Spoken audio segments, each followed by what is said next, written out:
ಸಾಲದ ಒತ್ತಡ ಹಾಗೂ ವ್ಯಾಪಾರದಲ್ಲಿ ಉಂಟಾದ ತೀವ್ರ ನಷ್ಟದಿಂದ ಬೇಸತ್ತ ಬಟ್ಟೆ ವ್ಯಾಪಾರಿಯೊಬ್ಬರು ತಮ್ಮ ಪತ್ನಿ ಮತ್ತು ಕೇವಲ 1.5 ತಿಂಗಳ ಹಿಂದಷ್ಟೇ ಮದುವೆಯಾಗಿದ್ದ ಮಗನನ್ನು ಉಸಿರುಗಟ್ಟಿಸಿ ಕೊಲೆ ಮಾಡಿ ತಾನು ಆತ್ಮಹತ್ಯೆ ಮಾಡಿಕೊಂಡಿರುವ ಘಟನೆ ಮಂಡ್ಯದಲ್ಲಿ ನಡೆದಿದೆ.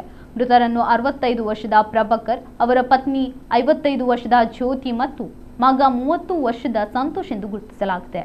ತೀವ್ರ ಮಾನಸಿಕ ಖಿನ್ನತೆಗೆ ಒಳಗಾಗಿದ್ದ ಪ್ರಭಾಕರ್ ಮೊದಲು ಪತ್ನಿ ಜ್ಯೋತಿಯನ್ನು ವೇಲ್ನಿಂದ ಉಸಿರುಗಟ್ಟಿಸಿ ಕೊಂದಿದ್ದಾರೆ.